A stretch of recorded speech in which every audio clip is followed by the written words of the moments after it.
internacionales. Espera que se me salió. Ahí. En específico, el Pacto Internacional de Derechos Económicos, Sociales y Culturales y el Pacto Internacional de Derechos Civiles y Políticos, que ambos son del año 1966. Después de la Segunda Guerra Mundial, los estados comenzaron a buscar cómo garantizar la protección de los seres humanos y para lograr crearon la Declaración de los Derechos Humanos. En cierto modo, la ONU es la mayor expresión de todas las naciones para cuidar al pueblo y garantizar su protección, por lo que se ve esforzado a la Asamblea General a crear herramientas para asegurar el compromiso de los estados frente a los derechos humanos y sus obligaciones legales.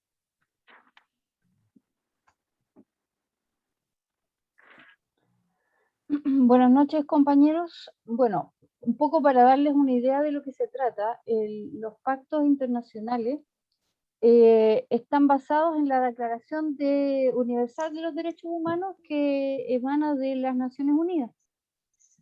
Como explicaba Diego, nace ya al finalizar la Segunda Guerra Mundial y tiene como objeto proteger y garantizar la vida de los seres humanos. Bueno, como todos conocemos, los derechos humanos son principalmente que todas las personas, todos los seres humanos nacemos libres, todos somos iguales en derechos y de nuestro origen, sin discriminaciones, ¿ya? De nuestro origen, ni político, ni de orientaciones sexuales. Todos los seres humanos tienen derecho a la vida y nadie debe estar sometido ni a esclavitud, ni a tortura. Básicamente son esos los principios que emanan de las Naciones Unidas. Pero en este camino de plantearse este desafío, se dan cuenta que ellos no tienen la fuerza como para hacer que los estados realmente cumplan estos derechos o cumplan con sus habitantes. Entonces lo que hacen es proponer a un comité que se va a encargar de crear un pacto en realidad, que es el pacto de derechos económicos, sociales, culturales, civiles y políticos. Así parte todo, como un solo pacto. Luego, frente a las disputas que hay, justamente porque en las Naciones Unidas existen todas las tendencias y todos los países que participan tienen distintas visiones de sus formas de manejar sus países. Y ahí tenemos que los países que son capitalistas abogaban por los derechos y las libertades de los seres humanos, y la tendencia comunista hablaba de la protección y de los cuidados. Entonces, frente a no llegar a acuerdos y mantener la disputa, la Asamblea General plantea que se generen dos pactos por separado, para un poco dar en el gusto, pero poder avanzar en este camino. Y así se generan estos dos pactos del 66, que se dividen en el Pacto Internacional de Derechos Económicos, Sociales y Culturales y el Pacto de Derechos Civiles y Políticos. A mí me toca en este caso hablar del Pacto Internacional de Derechos Económicos, Sociales y Culturales. Este pacto se concibe, da el origen ya, digamos, lo comunista de la fuente, se conciben como obligaciones de deuda de los estados hacia sus habitantes, ¿ya? Este pacto consta de 5 partes que abarca 31 artículos. Entre los artículos, la verdad es que los pactos son como bien largos, entonces entrar a detallar cada uno va a ser como más complejo. Entonces extrajemos los que se consideran más importantes, y entre el Pacto Económico, Social y Cultural, los artículos más importantes son el artículo 6, que se refiere al derecho al trabajo, y de esto se concibe que todas las personas tienen derecho al trabajo, pero un trabajo que sea digno, que esté al alcance de todos, que sea protegido, que además se conciba como parte de este derecho la formación técnica y profesional, y que sea sin discriminación. El segundo artículo que es como relevante es el artículo 9, que tiene que ver con el derecho a la seguridad social. En este caso, los estados deben garantizar la seguridad social de los habitantes y tienen que proponer,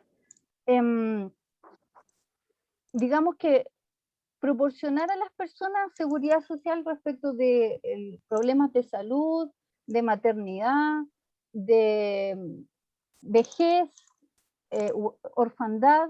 Todo el organismo debe estar preparado para que las personas vivan dignamente.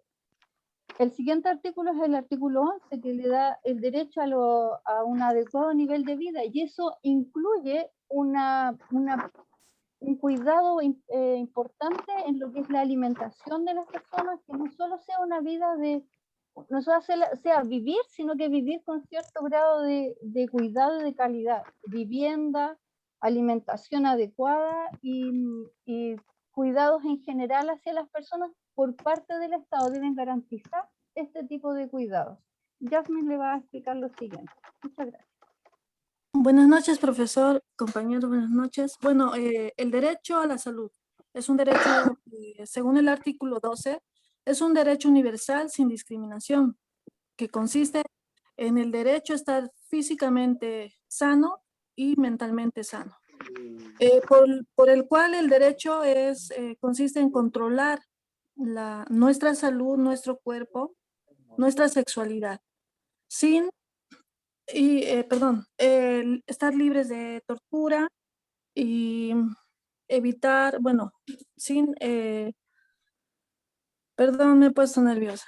No te preocupes. Estar libres de tortura y libres de experimentación médica, por el cual para tener el derecho de la salud no solamente depende de nosotros, sino también del Estado. ¿Por qué? Porque el Estado debe proporcionar a la sociedad agua potable, alimentación, nutrición, vivienda, economía. Igualdad, eso sería el derecho a la salud, según el artículo 12. El artículo 13 menciona el derecho a la educación, que también es universal, de libre acceso, y es obligatorio por parte de los estados. Obligatorio en el sentido de una educación general, educación primaria, secundaria, técnica, profesional, sin discriminación. Lo que es el derecho a la educación es indispensable para el desarrollo de las personas en la sociedad. El artículo 14 menciona el derecho a la educación primaria universal gratuita. El artículo 15 menciona los derechos culturales, que consiste en la protección a la propiedad intelectual, participación en la vida cultural, protección de derecho de autor y poderse beneficiar de los derechos morales. El principio de la factibilidad, por ejemplo, hace efectivo los proyectos de movilización de capitales de un país, en lo que el Comité de las Naciones Unidas exige al Estado la satisfacción, el asegurar los derechos. Y la progresividad, también interviene el Comité de las Naciones Unidas, que afirma que los derechos económicos, sociales y culturales, esta herramienta es flexible, de carácter progresivo, en el que los estados están obligados a proceder para lograr objetivos. Tocaría a mi compañero el siguiente tema.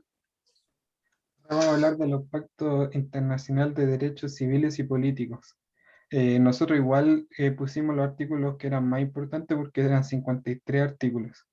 Ya, el primer artículo es el artículo número 6, que nos habla sobre el derecho a la vida. Que nos habla que del derecho inherente a la vida y que, por ejemplo, nadie va a poder, o sea, disculpe, que las personas tienen derecho a vivir una vida bien, buena, y que, por ejemplo, las personas que son menores a 18 años y que están embarazadas no pueden ser sometidas a penas de muerte ni nada de eso. El otro artículo es la prohibición a la tortura u tratos crueles, inhumanos o degradantes, que nos habla de que ni una persona puede ser torturada ni sufrir tratos inhumanos. el artículo número 8 no habla sobre la esclavitud, que nadie puede someter a otra persona, ni esclavizarla, ni puede hacer trato como de esclavitud con otra persona. El artículo número 9 no habla sobre el derecho a la libertad y a la seguridad de las personas en la forma de protección contra el arresto y detención arbitraria, que no habla de que todo individuo tiene derecho a la libertad y a la seguridad personal, que nadie podrá ser sometido a una prisión arbitraria. Ahora mi compañero le va a explicar los otros artículos que vienen. Buenas noches, compañero, buenas noches, profe. ¿Se escucha bien? Sí, perfecto. Ok. Bueno, para continuar con el artículo 14, habla sobre la equidad procesal ante la ley en la forma de los derechos al debido proceso. Este artículo básicamente se refiere a que todas las personas son iguales ante los tribunales y toda persona tendrá derecho a ser oída públicamente con las mismas garantías del tribunal. También todo individuo tiene derecho a la libertad y a la seguridad personales y nadie podrá ser sometido a detención o prisión de manera arbitraria. El derecho a un debido proceso legal es el derecho humano más comúnmente infringido por los estados, por lo que el derecho de defensa procesal es como redundantemente una garantía procesal que debe estar presente en todos los aspectos, no solo en el orden penal, sino también de tipo civil, administrativo, etc. En continuación, el artículo 18 sería la libertad individual en la forma de libertad de movimiento, pensamiento, expresión, conciencia y religión. Bueno, básicamente toda persona tiene derecho a la libertad de pensamiento, de conciencia y religión, como os dije anteriormente. Incluye la libertad de tener o adoptar la religión o las creencias de su propia elección, así como la libertad de manifestar su religión o sus creencias individual o colectivamente, tanto en público como en privado. Y también los estados partes en el pacto se comprometen a respetar la libertad de los padres o tutores legales para garantizar que los hijos reciban la educación religiosa educación religiosa y moral que esté de acuerdo con sus propias convicciones. En el artículo 25 vendría siendo el derecho a elegir y ser elegido por sufragio universal directo. Participar en las direcciones de los asuntos públicos directamente o por medio de representaciones libremente elegidos. Votar y ser elegido en elecciones periódicas auténticas realizadas por sufragio universal e igual y por voto secreto por garantizar la libre expresión de la voluntad de los derechos electorales. También como un dato, la intervención del legislador siempre sea conforme al contenido abstracto con el que la Constitución ha dotado el derecho de voto, con lo que únicamente cabría imponerle los límites que la misma Constitución reconoce y los términos que ella misma prevé. Ya, Chile y su recepción frente a los pactos internacionales de los derechos humanos. Bueno, el Pacto Internacional de los Derechos Civiles Políticos en Chile fue suscrito el 16 de diciembre de 1966. Y algo curioso que nosotros encontramos con estos grupos es que el presidente que estaba como a cargo era el Augusto Pinochet, y eso se debe a que en el 1972 hubo una revisión y después al otro año, en 1973, comenzó la ley. Y por la otra parte, espera, que me equivoqué. El otro tratado fue espera, que me estoy equivocando. Ya. Y entonces, como nosotros igual podemos encontrar, lo encontramos complicado, ya que en dictaduras que estaba eso, pero ahí nos pusimos a investigar y encontramos eso. Igual en Chile, igual tuvo algo súper importante estos tratados. Yo creo que en todos los países son como leyes que son fundamentales de tener.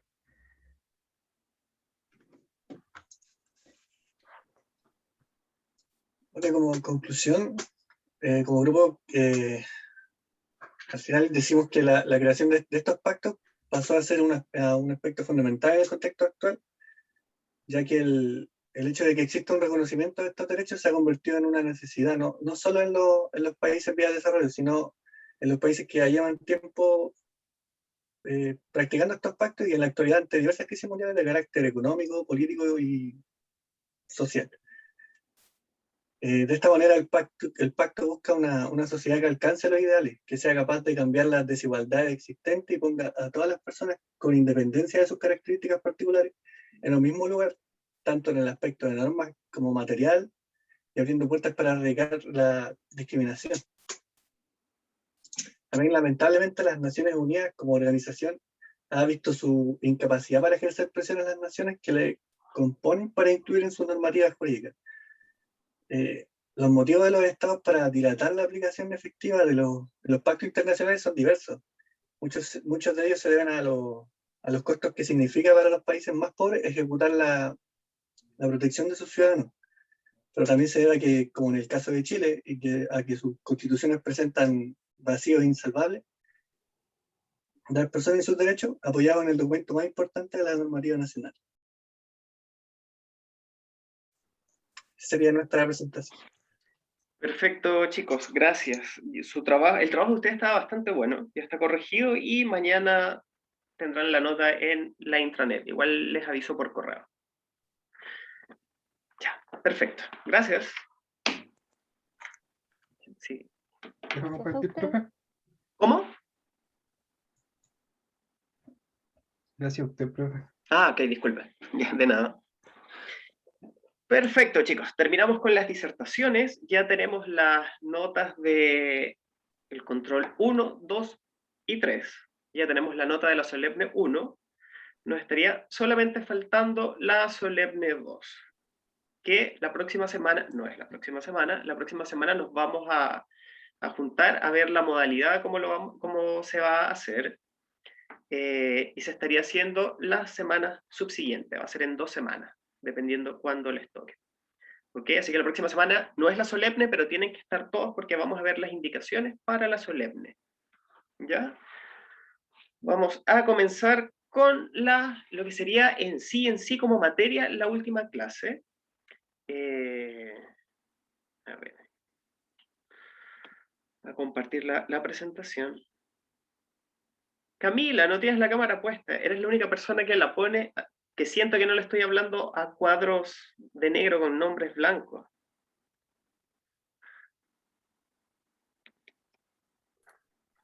Profe, yo también pongo la cámara. La pones pero la quitas, entonces siento que no tengo un punto de referencia a quién hablarle. Pero es verdad, Joana, la pones al comienzo. Ya, perfecto. Muy bien, Tania. Mejor.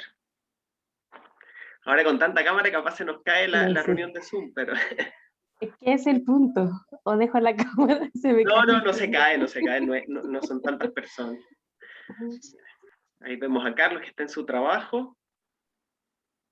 Ya. Ok, déjenme compartir la presentación. Por eso no la pongo. No me imagino, pero no hay problema.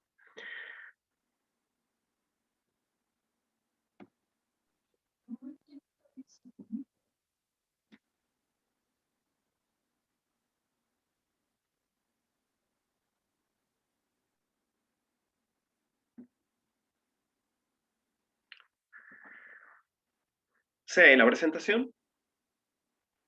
Sí, profe. Ya, perfecto. Como deben saber hasta el cansancio, son 3 unidades. La primera, introducción al derecho, la segunda, derecho comercial, y la tercera y última es el derecho internacional. Tenemos varias clases ya viendo el derecho internacional, y hoy la terminamos, que es la clase 13. Con esto estaríamos viendo absolutamente todos los puntos que establece el programa.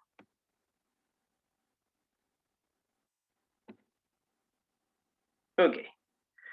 Primero vamos a ver algo que se llama la lex mercatoria y la ley mercante. Cuando vimos los orígenes del derecho comercial, comenzamos a ver un poco de esto, o sea, lo van a recordar. En sí, la historia de esta lex mercante o la ley comercial viene de la Edad Media. Como ustedes saben, la Edad Media Es el periodo histórico que va entre el siglo V al siglo XV, que comenzó con la caída del Imperio Romano de Occidente, hasta 1492, la llegada de Cristóforo Colombo, Cristóbal Colón, a América. Ok, pero fuera de eso, durante esta época surgió lo que es la Lex Mercatoria. ¿Qué pasó? Que el comercio no se realizaba simplemente entre pequeñas comarcas o pequeños reinados, sino que con los viajes en barco se empezaron a hacer intercambios comerciales con diferentes reinos, imperios o países. ¿Okay? Lo que era la ruta de la seda en China, también los comerciantes portugueses que llegaron al África y conquistaron gran parte de África, y fue necesario para esto hacer un compendio de leyes y reglamentos, que significaban lo siguiente. Esta Lex Mercatoria unió lo que fueron las normas y los principios de aquella época, ¿ok? Imagínense esa época tan lejana, tampoco era muy común tener todo esto codificado, así que no vayan a imaginar un código gigante con todas las normas, sino era algo más o menos estandarizado, que eran de carácter obligatorio para todos los comerciantes, ¿okay? Tanto para el comerciante como para el comprador. ¿Okay? ¿Qué tenía esto? Los usos y las costumbres. Ustedes ya saben hasta el cansancio que la costumbre es aquel hecho repetitivo y constante que las personas en su foro interno interpretan como que es ley a pesar de que esto no esté codificado. Iba a ser esto independiente a la ley del lugar, es decir, una persona no podía decir un comerciante yo voy a negociar con estas condiciones porque la ley que rige el reino donde yo vivo las establece, no, si era comercio internacional iban a basar sus ventas o su contrato de venta, compraventa en este caso, por la lex mercante o la ley mercatoria. ¿Cuál era el fin de esto? Que hubiera una igualdad. ¿Igualdad en cuanto a qué? A que las personas que comerciaran de un país no estuvieran en ventaja sobre las de otro país por el simple hecho de pertenecer a él. Lo que se buscaba era que hubiera una igualdad. Esta lex mercante funcionó bastante bien los primeros años porque dio una especie de, entre comillas, seguridad jurídica, porque ya las personas sabían a qué atenerse al momento de comerciar. La actualidad de la lex mercatoria, como concepto podemos tener que es un cuerpo jurídico de normas en la actualidad, que, ¿cuál es la función específica? Regir las relaciones internacionales. ¿Pero de qué? De comercio. De nada más. No es nada educativo, no es nada de armas, no es nada bélico, es simplemente regir las relaciones en cuanto al comercio internacional. Y lo que continúa hasta nuestros días es que va a ser independiente del derecho positivo. ¿Cuál es el derecho positivo? Las normas que tiene cada país, o establecido como cada estado. Los dos puntos claves de la lex mercatoria es la costumbre internacional, que ustedes ya lo manejan perfectamente, y los contratos tipo. ¿Qué sucede con los contratos tipo? Hay instituciones de derecho mercantil o de derecho comercial internacional que, viendo esta complejidad de realizar contratos por los idiomas, por las características especiales del comercio, elaboraron unas especies de contratos tipos. ¿Okay? Es prácticamente un modelo que usted tiene que rellenar con ciertos datos puntuales. No tan sencillo, pero es mucho más claro y más fácil para ambas partes de tener estos contratos tipos. ¿Okay? Y en cuanto a la costumbre internacional, lo más importante es los Incoterms, que creo que lo disertaron en el control número 1. Y estos, me imagino que lo deben haber visto, son las normas que hay para regular el comercio exterior. Son unas iniciales que lo que indican es de quién es la responsabilidad si la carga se pierde en el trayecto, o hasta dónde tengo que entregarla, si la tengo que entregar en el puerto, o inclusive la tengo que entregar en la puerta del negocio, independientemente de que no sea dónde llega. Es para establecer lo que es la responsabilidad, quién paga el envío y hasta dónde me hago responsable. También es un tema importante para los cobros de seguros de transporte internacional. ¿Ok?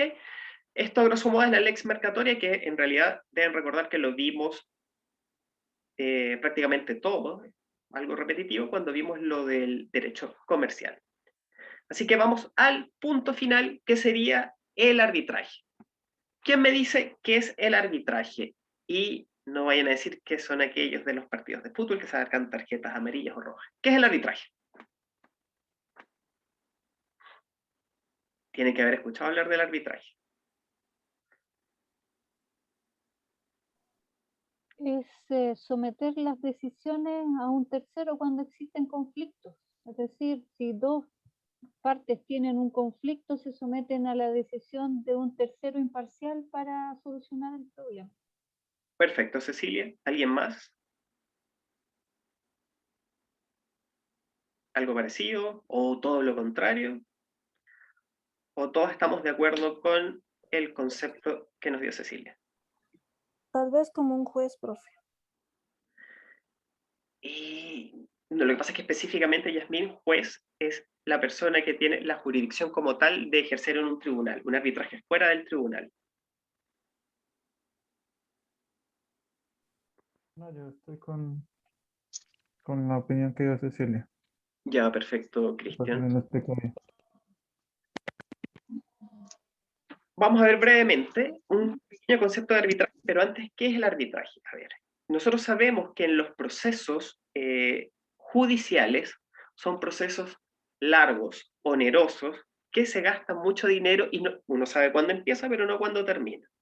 Entonces, en el arbitraje, que es para ciertas materias, las partes de común acuerdo dicen, para decidir este problema, no nos vayamos al tribunal, sino busquemos un árbitro o árbitros colegiados, en números impares para las votaciones, y que ellos decidan sobre la controversia que nosotros estamos presentando.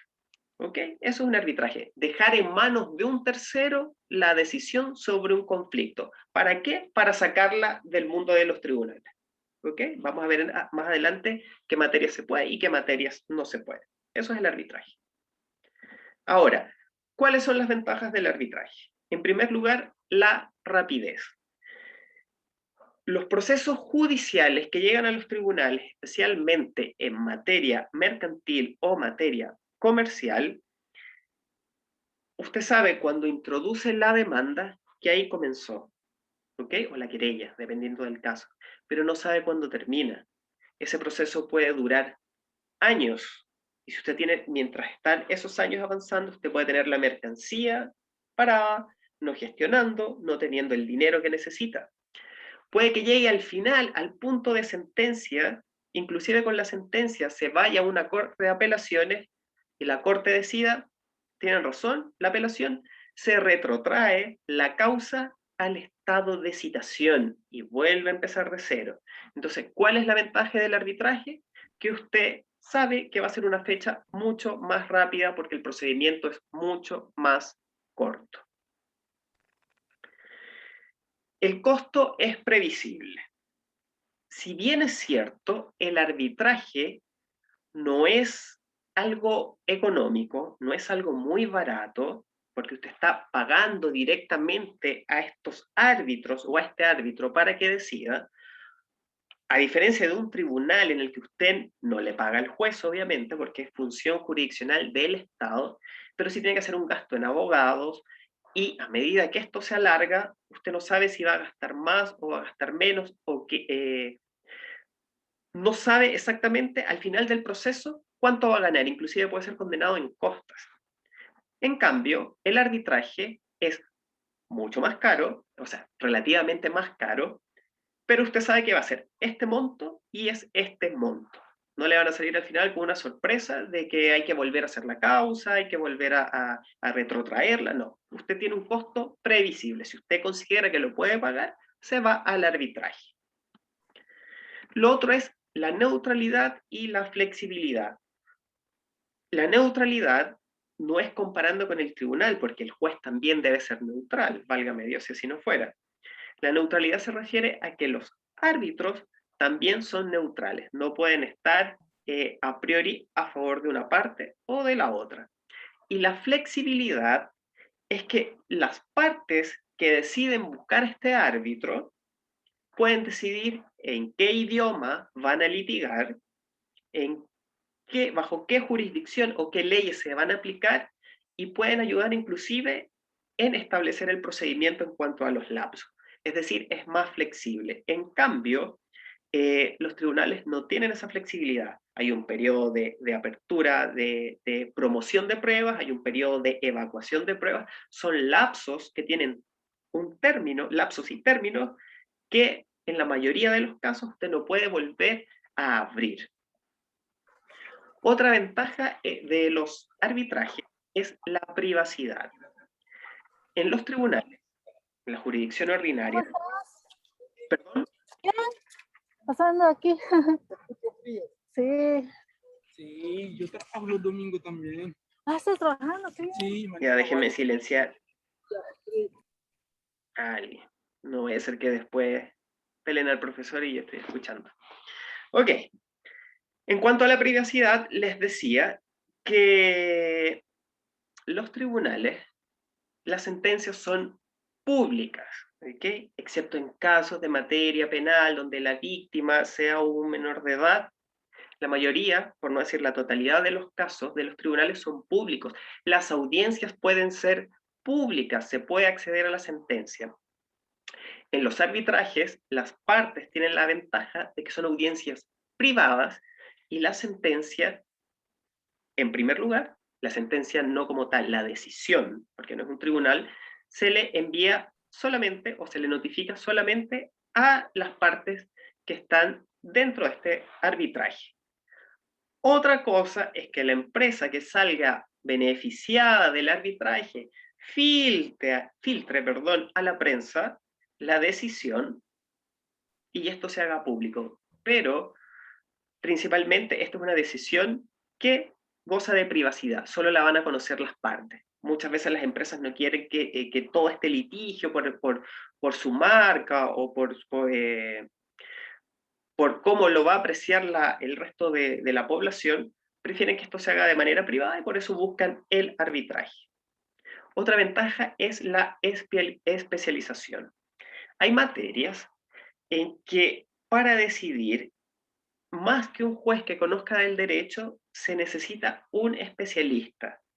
Estos árbitros o estos arbitrajes, las personas que lo dirigen, a veces son personas, en la mayoría de los casos son personas con excelentes rendimientos y estudios en materias específicas, como puede ser alguien que sea especialista en Incoterms, alguien que sea especialista en lo que es lo comercial, la compra-venta, mucho más que un juez que de repente, en la mayoría de los casos, no tiene esa especialización porque la tiene solo en base al derecho, al procedimiento, pero no tiene esa expertise que sí tiene estos árbitros. Por último, está entre las ventajas la ejecutabilidad. Les cuento, en materia de sentencias de tribunales normales, la ejecutabilidad es cuando usted, después de ese largo proceso, gana el juicio y le dan la sentencia. Aquí usted tiene su sentencia, usted ganó el litigio. Usted con esa sentencia puede ejecutarla, es decir, no quedarse con la hoja, obviamente, sino si es una hipoteca, puede ejecutar el bien, si es un embargo, puede embargarlo, si es un remate, puede hacerlo. El arbitraje también tiene esa fuerza. Una vez que usted tiene la decisión, usted puede acudir a los órganos del Estado para que sea obligatorio y se pueda ejecutar la decisión que usted tiene a su favor. En ese caso, la decisión no queda en el aire, sino que es ejecutada, llega a su fin. No tendría sentido hacer todo un proceso de arbitraje para que la ejecutabilidad al final no se pudiera hacer y solo simplemente fuera una hoja diciendo que usted tiene la razón. ¿Ok? Eso es la ejecutabilidad, poder ejecutar la sentencia. ¿Cuál es la desventaja principal? El coste, es decir, el costo, el rey dinero. ¿Por qué? Porque usted tiene que pagar, aparte de los gastos de quien lo va a representar usted a su empresa, obviamente de los abogados, tiene que pagar los honorarios de los árbitros que, como ya dijimos, son bastante onerosos. De hecho, en muchos casos es un porcentaje del monto total que está en el litigio, cosa que un tribunal no cobra. ¿Okay?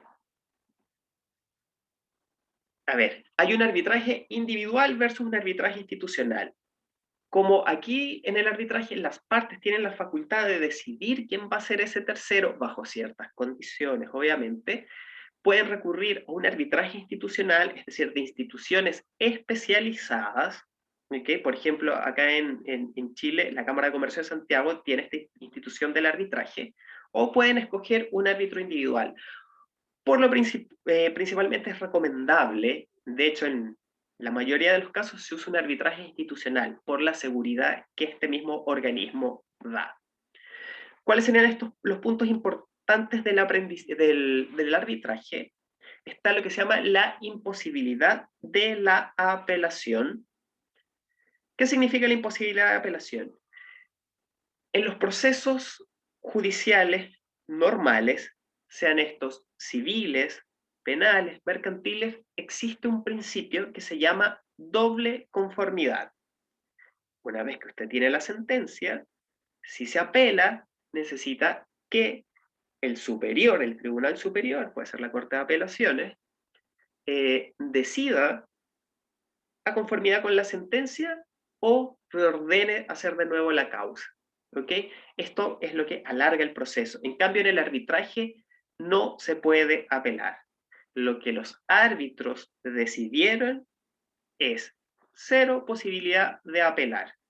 Hay unas excepciones muy contadas, pero es caso que se demostrara corrupción o un pago hacia uno de los árbitros, pero ya son cosas de fuerza mayor. Pero en el procedimiento normal, el arbitraje sacó su decisión, que tiene un nombre que vamos a ver al final, y eso es. Usted no puede apelar, lo que hace que sea rápido y no sea un eterno proceso comenzando y comenzando y comenzando.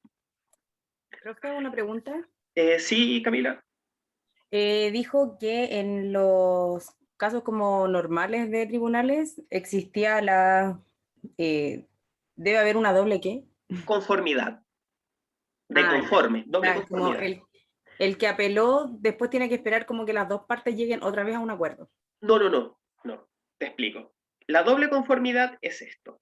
Están las dos partes litigando y el tribunal de primera instancia dicta una sentencia.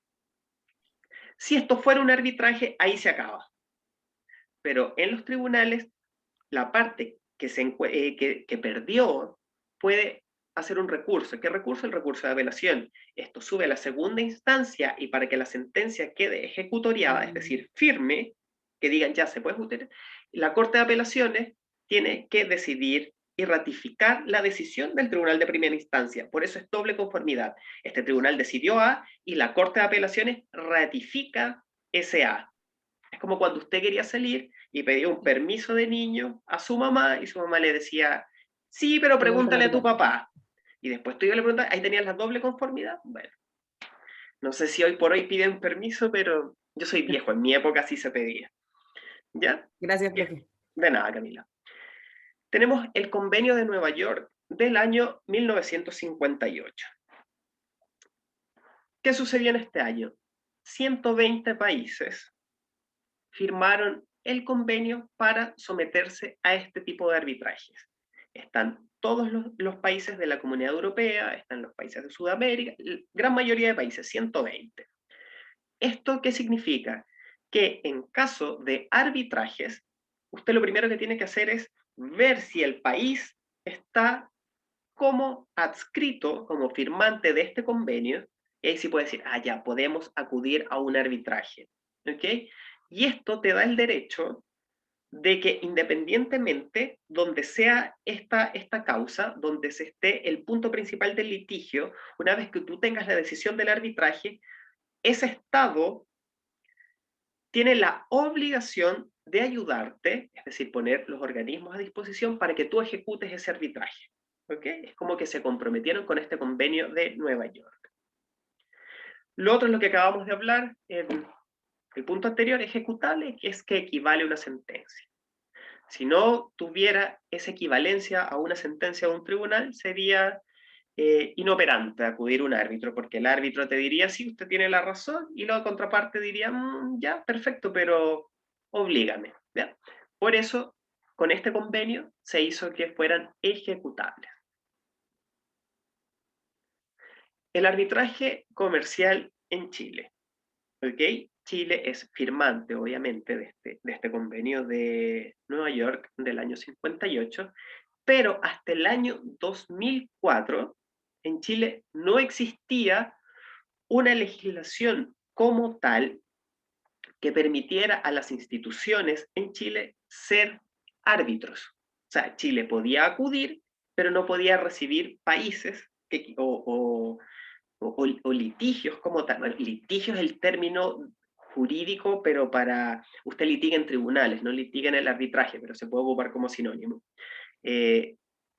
No podía recibir o tener instituciones que se dedicaran a hacer este arbitraje. ¿Qué hace Chile? En el año 2004 Chile toma el modelo. ¿El modelo de quién? De la ley arbitral. Tomó gran parte de esta ley arbitral, que es la que recomienda todas estas iniciales que ustedes ven acá, es Comisión de las Naciones Unidas para el Derecho Mercantil Internacional, CNUDMI. Chile lo que hizo fue el camino más corto y obviamente el más correcto. Si la Comisión de las Naciones Unidas para el Desarrollo del Derecho Mercantil Internacional propone esta ley, yo la tomo como modelo con un par de ajustes y la traigo a mi legislación, que se permite con eso que Chile, con esta ley sobre arbitraje comercial número 19.971, pueda tener instituciones que reciban estas controversias. ¿Okay? La principal acá en Chile es la socia fundadora de donde ustedes están estudiando, la Cámara de Comercio de Santiago. Tiene una muy buena arbitraje, bastante caro también, pero es el monto que se acostumbra. Dije que era caro en la grabación. Bueno, si para la próxima clase no estoy, me llamaron de la cámara. Ya sabemos Ok. por qué. Sí, no, ya saben, claro. ¿Cuáles Porque son las... además va a estar en YouTube. Ah, verdad, verdad. No, mejor no subo la clase. Es un precio justo y razonable. Ok. ¿Cuáles son las características destacables que tiene el arbitraje en Chile? Y a nivel internacional, pero específicamente en Chile es la autonomía de la voluntad de las partes. Les voy a dar un pequeño ejemplo. En los tribunales en materia jurisdiccional ordinaria, en la mayoría de los procesos se establece lo que es un lapso para promover las pruebas, es decir, donde usted presenta las pruebas, y otro lapso para evacuar las pruebas. ¿Okay? Pasado este lapso, salvo ciertas excepciones, si usted puede tener la prueba que le haría ganar el juicio, pero no la presentó en su debido momento, no se puede abrir de nuevo este proceso, en la mayoría de los casos, la gran mayoría. ¿Por qué? Porque si no habría una inseguridad jurídica un día antes, mira, presento esta prueba, así como cuando ustedes ven en las películas que están en el juicio y abren la puerta, no, él es el testigo estrella, no, eso no pasa. Si usted no promovió eso en el lapso de película, no va a pasar, ¿ok? Pero en el arbitraje, la autonomía y la voluntad de las partes puede hacer esa flexibilidad. Por ejemplo, se comienza el proceso de arbitraje, pero hay un punto que todavía falta que hagan una experticia, bien sea un documento, bien sea un producto, bien sea algo. Ellos pueden mover o moldear eso de común acuerdo, decirle al árbitro, ¿sabes qué? En un mes más va a estar esta experticia. Esperemos a que salga esta experticia, el resultado de lo que determinaron los peritos, para que esta prueba te ayude a decidir. ¿Ok? Cosa que en un tribunal, en la mayoría de los casos, no se podría hacer. Eso tiene que ver igual con lo que hablábamos, mayor flexibilidad en el proceso. No es un proceso tan rígido como los procesos en tribunales ordinarios. La autonomía de la voluntad de las partes también era lo que hablábamos anteriormente en cuanto al idioma para litigar, cuánto van a ser el lapso de pruebas, etc. Ahora, también otras mayores prerrogativas a los árbitros. ¿Okay? Por ejemplo, los jueces muchas veces están atados de manos en tanto al momento de decidir o al momento de ver pruebas. Ellos deben decidir con las pruebas que les presentaron las partes. ¿Ok? Salvo contadas excepciones, pero son eso, excepciones, ellos pueden pedir algo más. En cambio, en el punto del arbitraje, los árbitros pueden pedir, siempre que sea pertinente y como un acuerdo de las partes, unas nuevas pruebas o escuchar a otros testigos o ver otros tipos de contratos. ¿Ok? Son como más libres en ese sentido. Y eso sería, chicos, todo el material del ramo. Cumplimos todo, así que si ustedes vieran el programa, dimos de pe a pa, pero sin el fome de Carcuro. Consultas de la Profe, clase. ¿podría decirme cuál era el número de la ley de arbitraje comercial internacional? Que no la alcancé a notar. Por supuesto. Dame un segundo.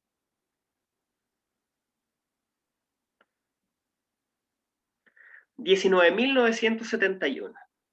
Ley sobre arbitraje comercial internacional. Muchas gracias. De nada. ¿Alguna consulta sobre el tema que acabamos de ver? ¿No? Perfecto.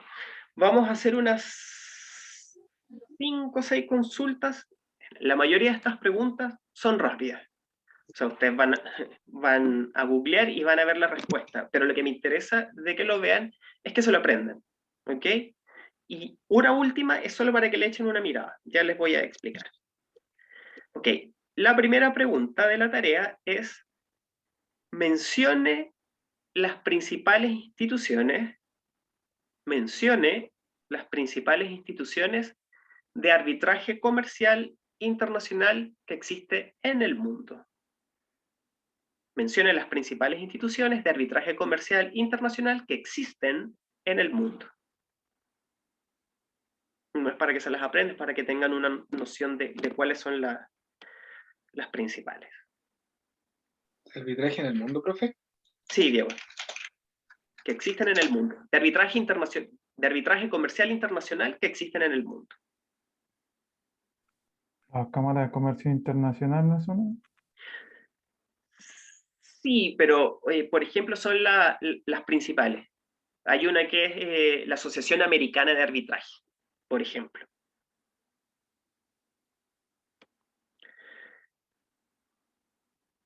La segunda pregunta es: según la ley 19.971, según esta ley, o sea, la ley que rige en Chile, ¿cuándo un arbitraje es internacional? ¿Qué significa esto? Puede haber un arbitraje nacional, que si las dos empresas tienen las sedes y lo que está en litigio es en Chile, claramente pueden hacer un arbitraje acá, pero sería un arbitraje nacional. Según esta ley, la ley que rige en Chile, ¿cuándo se considera que un arbitraje es internacional?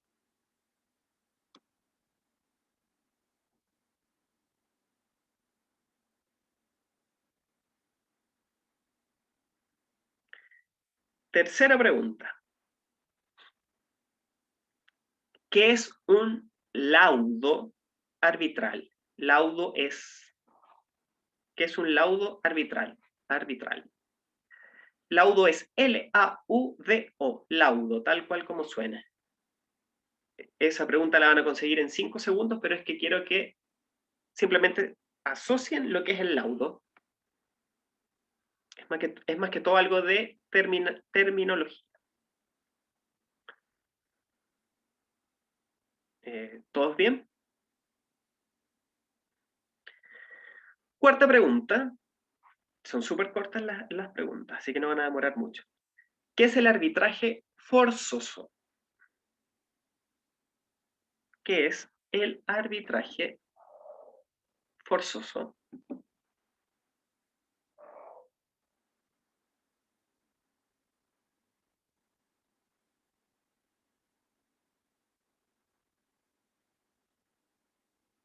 Quinta pregunta. ¿Qué es el arbitraje prohibido?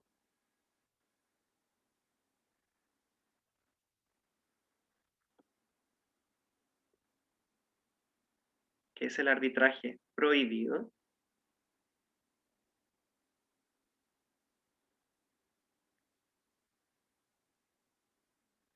¿Ok? Y la última, más que una pregunta, es que quiero que entren a una página y le echen un vistazo.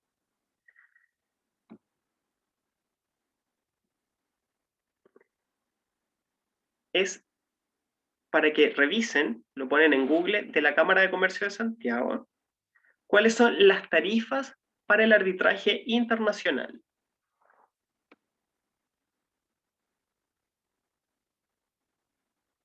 O sea, esto no es para que lo escriban porque es eterno, porque son las tarifas.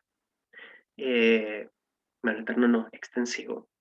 Pero para que vean cuánto la cantidad de dólares en disputa, cuál es el honorario mínimo, cuánto se cobra si es internacional. Está ustedes escriben arbitraje internacional, tarifa, CAM, Cámara de Comercio de Santiago, y ahí les va a aparecer.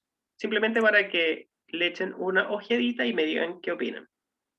Para que veamos que son precios razonables y justos. Pero totalmente, porque aparte son empresas con harto dinero y lo que está en juego es harto dinero. Y la Cámara dispone de personas capacitadas que invierten Claro, su tiene- tiempo y le dan una solución a estas empresas. Chicos, son las 9:51, 10:20, más que suficiente para que ya lo tengan listo. Cualquier cosa, ya déjenme ver que ya lo haga en el chat.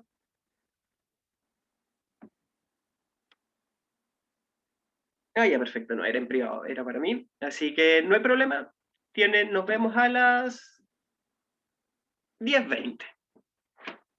Yo estoy conectado si tienen dudas.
Yo, profe, Profe, Ya, Gustavo. lo siguiente que dice es que uno de los lugares siguientes está situado fuera del estado en el que las partes tienen sus establecimientos. Ok. Y menciona los dos lugares que podría ser el lugar de arbitraje. Dice si este se ha determinado en el acuerdo de arbitraje con o con arreglo al acuerdo de arbitraje. Ya. Otra opción es que puede ser el lugar del cumplimiento de una parte sustancial de las obligaciones de la relación comercial, o el lugar con el cual el objeto del litigio tenga una relación más estrecha. Perfecto, Gustavo, gracias. Veamos este punto. La otra forma de que se considere para nuestra ley un arbitraje internacional es que uno, aunque sea uno, no es que tienen que converger todos, uno de los lugares esté fuera del estado en que las partes tienen sus establecimientos. Pero ¿cuáles serían? da una de las dos condiciones. El lugar del arbitraje, que se haya determinado antes, previamente en el acuerdo, esté obviamente fuera del Estado. Es decir, somos dos empresas, pero en el previo acuerdo nosotros, como queremos prestigio, ponemos que el lugar del arbitraje sea en Ginebra, en Zúrich. Ya eso lo haría internacional, pero como es para nuestra ley, tienen que ser dos empresas que lo tomen como de la jurisdicción chilena, para que sea arbitraje. La otra es que el lugar de cumplimiento sea fuera del Estado. Es decir, donde usted debe cumplir, o las empresas deben cumplir, el objeto del contrato sea fuera de nuestra jurisdicción. O el objeto principal del litigio tenga una relación más estrecha con un Estado ajeno a nosotros. Eso lo hace internacional. Y la última, ¿quién la dice? Acá, profe, ¿Ya, Tania? las partes han convenido expresamente en que la cuestión objeto del acuerdo de arbitraje esté relacionada con más de un Estado. Perfecto. Como lo vimos en clase, gracias Tania, como lo vimos en clase, el arbitraje como tal se maneja mucho por el acuerdo de voluntades. Las partes, al hacer los contratos normales, a veces ponen, no sé si ustedes se han fijado, algunas cláusulas finales que dicen las partes, en caso de algún conflicto, lo resolverán a través del arbitraje. Ellos pueden inclusive, estamos hablando de empresas a nivel más grande, con más volúmenes de dinero en las transacciones, pueden establecer específicamente ciertas condiciones del arbitraje. Si ellos establecen en un acuerdo previo de arbitraje que este asunto nos compete a este Estado no como nación, sino empresas, que están en este Estado y en este Estado, es decir, más de uno, pasa a ser internacional. ¿Ok? La siguiente, súper sencilla, creo que la googlearon y tuvieron la respuesta al tiro. ¿Qué me dice que es el laudo arbitral? La decisión que tomó el árbitro, básicamente. Ya, perfecto. Como por escrito o como el resultado de toda la cosa. Ya. Y si fuera un tribunal ordinario, ¿qué palabra se usaría en vez de laudo? ¿Sentencia? Exacto, ¿No? exacto. Lo único que yo quería que vieran al buscar esto es que la palabra correcta es laudo. De hecho, se usa para muchas cosas, el laudo arbitral, no solo para el comercio internacional. Han visto que antiguamente, bueno, todavía se ocupa, cuando hay problemas de fronteras, los países, para evitar llegar a una guerra, acudían a un arbitraje internacional, ¿ok? Muchos de las fronteras en Sudamérica están fijadas por laudos arbitrales que se ponían en las manos de los reyes de Inglaterra o de ciertos personajes mayoritariamente de Europa. Entonces, el término efectivo y jurídico es laudo. Sentencias, las únicas personas que dan la única autoridad que da sentencias son los tribunales. Así que cuando su enemigo le diga lo sentencio a muerte, usted puede decir no. Eso solo lo hacen en los tribunales. ¿Ok? No fue como muy cruel ya cuando su pareja le diga lo sentencio a lavar los platos, usted le dice, ¿sabe que usted no es un tribunal? No me puede sentenciar. Ni siquiera llega al laudo porque no es árbitro. Pero para que les quede ese concepto de laudo. La otra, ¿qué es el arbitraje forzoso?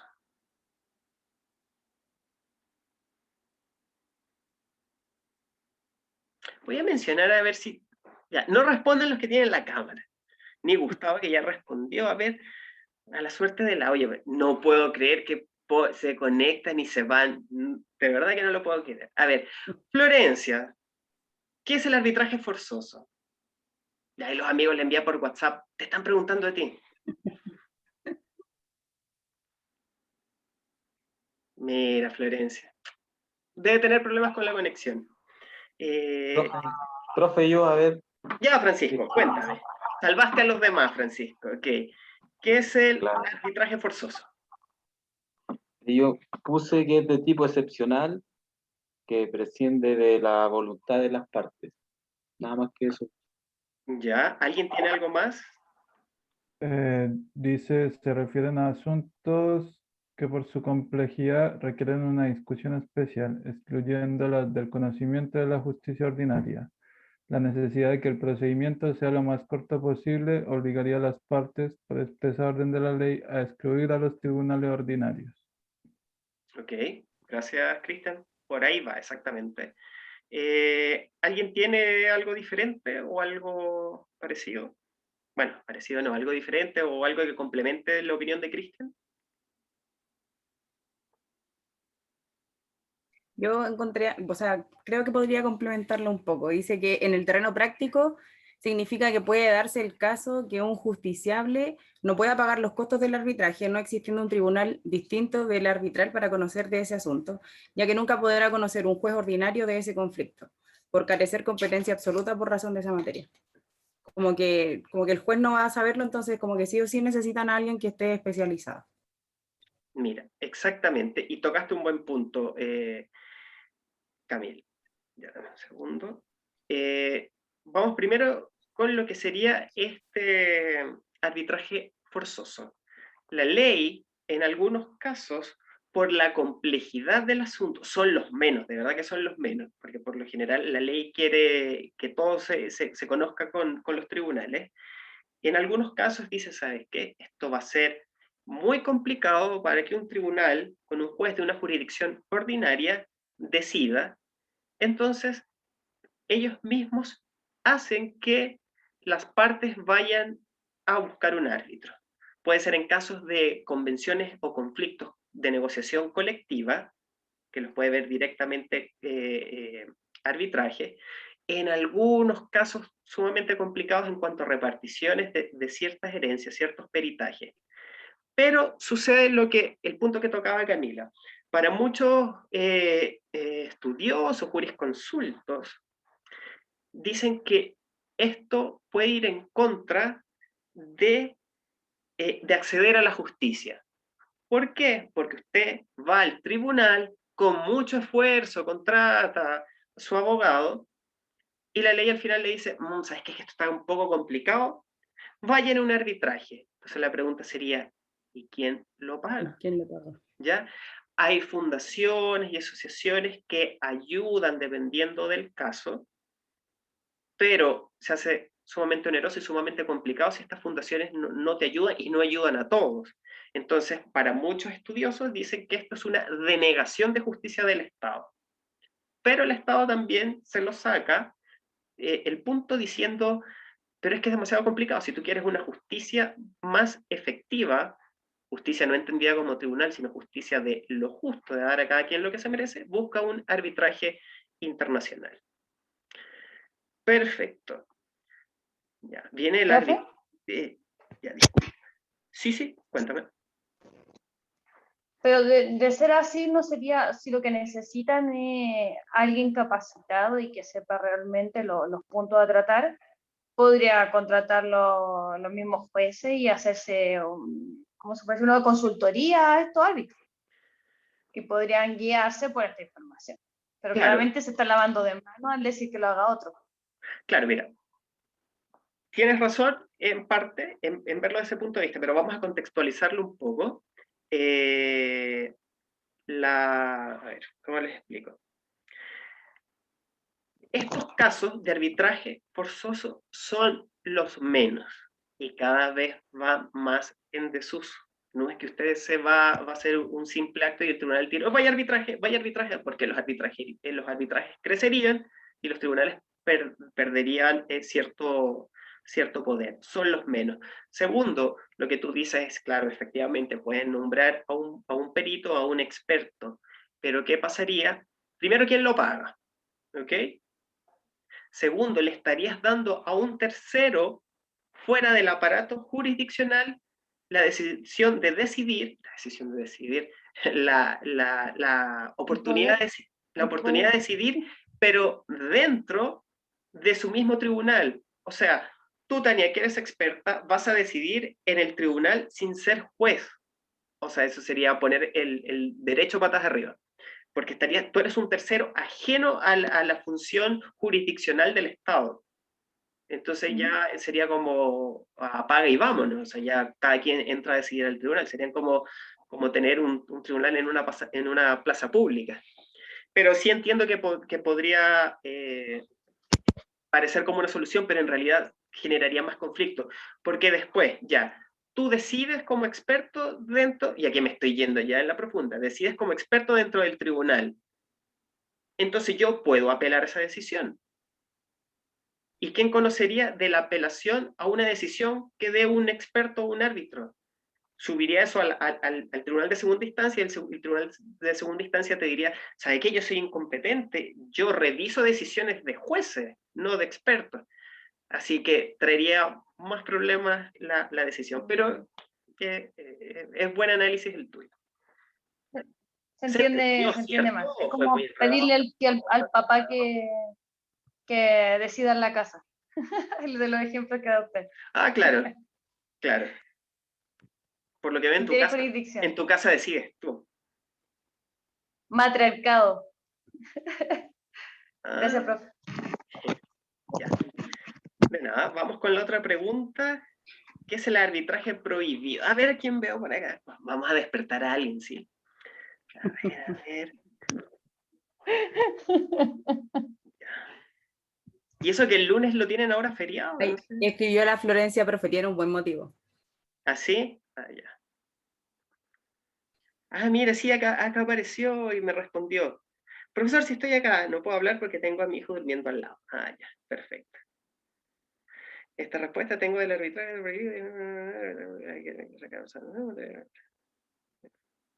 Ya, perfecto. Es aquel que recae sobre materias que la ley por razones de alta conveniencia pública. Perfecto, Florencia. Así que hablaremos más suave para no despertar a tu hijo. Bárbara Faúndez. ¿Qué es el arbitraje prohibido? Es aquel que recae sobre materias que la ley, por razones de alta conveniencia, publica.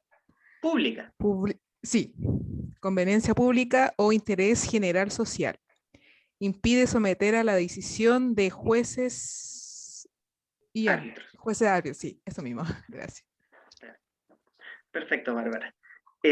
Miren, ¿alguno de ustedes tiene algo diferente, algo igual, o quiere interpretarlo con sus palabras? Profe, yo tengo lo mismo, pero encontré un ejemplo, no sé si será. Ya, perfecto, Joana, te escucho. Dice, los conflictos jurídicos de carácter penal, tales como delito de homicidio o estafa. Perfecto, perfecto. Miren, el arbitraje prohibido es las materias en las cuales está prohibido ir a arbitraje. Por lo general el arbitraje es para cosas mercantiles o de comercio internacional o de empresas. Pero ellos no pueden conocer de ciertas facultades que solamente están atribuidas por ley a los tribunales. Sería inaudito, como lo dice Joana, que fueran a un arbitraje por un caso de homicidio. ¿Ok? Porque está la libertad de una persona, está el delito, la reparación del daño causado a la víctima. De hecho, hay cualquier cantidad de materias que están prohibidas, materias para ir a arbitraje, materias de partida, materias de derecho penal, la jurisdicción es exclusiva del Estado, ¿ok? No la puedes subrogar a otra entidad, menos un árbitro. Hay la mayoría de las materias civil, mayoría de materias de menores. El arbitraje por lo general es para tipos de contrato de empresas, cosas mercantiles, ¿ok? No es que usted se va a divorciar y va a ir a un árbitro. ¿Por qué? Porque estos casos serían tan complicados que necesitas de partida para en materia penal, el persecutor penal es el fiscal del Ministerio Público, ¿ok? Entonces tendría que estar el fiscal haciendo pruebas a través de la PDI o Carabineros de Chile, personal de investigación, y estarían subordinados a un árbitro. Entonces, un árbitro mandando un fiscal y mandando a nuestra fuerza policial sería inaudito. Entonces, la misma ley dijeron, ya sabes qué, no va a ser que el día de mañana llegue alguien y quiera llevar a un arbitraje este tipo de causas, le ponemos como arbitraje prohibido a esta persona. Así que el arbitraje, por lo general, el 99%, va a ser en materias de mercantil y principalmente problemas que las partes quieren llegar inmediatamente a un acuerdo o a una solución. Lo último, las tarifas. ¿Quién vio las tarifas? ¿Qué opinan? Con un sueldo estoy lista. ¿Sí? Con un porcentaje. Claro. Dígame. Con uno de los porcentajes son millonarios.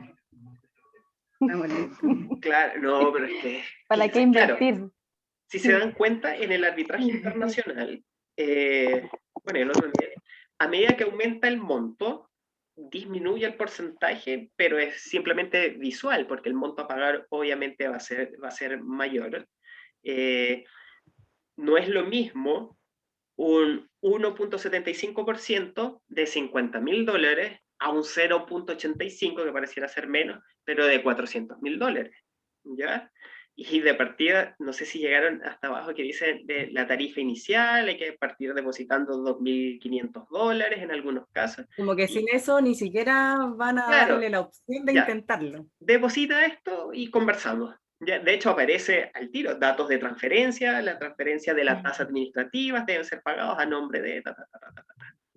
Entonces, pero claro, para las empresas esto siempre va a ser más rápido que un tribunal. De hecho, hay causas que las empresas saben perdidas y prefieren irlo alargando y alargando en tribunales. Por ejemplo, un trabajador que va en contra de una empresa y no tiene el dinero, aunque tenga la razón, que un proceso puede demorar años, y la empresa le dice al abogado, ¿sabes qué? Alárgalo lo más que pueda. ¿Para qué? Para que la otra persona diga, ¿sabes qué? Yo no quiero seguir en esto 2, 3, 4 años más, yo quiero mi dinero ya, negociemos. Entonces negocian. Por eso, para evitarse todo este problema entre dos empresas, y más que tienes ya el producto y lo quieren llegar a un acuerdo, porque estos arbitrajes vienen ya, ya conversados en cuanto a que vienen de un contrato, prefieren asistir ir directamente al arbitraje, aunque lo tengan que pagar, a la larga es más efectivo. ¿Dudas? Pero, profe, ¿sí? Al final funciona como funcionan todas las cosas, por lo menos en Chile. Si alguien tiene que hacerse una cirugía, va a tener que terminar pagando porque es más rápido. Que pagar nomás. Entonces, es casi lo mismo que todo nomás. Sí, profe, como FONASA y SAPRE, una cosa así. ¿Sí? Ahora no sé si estudiar para diplomático o estudiar para ser árbitro de este tipo de cosas. Claro, mira, no es malo. No es malo. Claro, pero no todo esto le queda al árbitro, ojo. Es como tú eres parte de, te darán un porcentaje que no debe ser malo, pero la mayoría es para la cabeza como tal, la estructura que tiene que generar los gastos y todo. A ver, en el chat, Yasmín dice que hay una... Pero con unos 2 de esos al año, bien. No, bueno, por supuesto. Pero, a ver, Yasmín en el chat puso una página de NFD, pero cada árbitro es $2.500 aproximadamente, por $1.000 es la tarifa. Va a depender, Yasmín, como en la página directa de la Cámara lo puedes revisar, va a depender del monto, lo que tú preguntabas de lo que era el monto en disputa. A mayor monto en disputa, si bien es cierto, baja el porcentaje, pero el monto final a pagar es mayor. Pero efectivamente eso fue el arbitraje. ¿Y alguna duda de la clase de hoy? ¿No? Perfecto. Ya, quedamos para el próximo jueves, como ya vimos toda la materia. ¿Ven que sirve quedarse hasta tarde, hasta la última hora? Vimos toda la materia, sin ningún problema, sin estar en la última clase, esto no es importante, dejémoslo, vimos todo. Disfruten su lunes feriado, nos vemos el próximo jueves para que veamos cómo vamos a hacer la solemne. Y listo. Ya está todo dicho por hoy. Podéis ir en paz. Gracias, ¿se refiere a como disertación no escrita, profe? Eso vamos a ver, porque ahí hay unas indicaciones del área académica que hay que adaptar ciertas cosas. Así que ahí lo veremos. De hecho, el próximo jueves va a ser solo para dar las pautas de cómo va a ser la solemne. Ok, profesor, muchas gracias. Gracias, profe. Buenas noches. Buen fin de. Que estén bien, cuídense. Chao.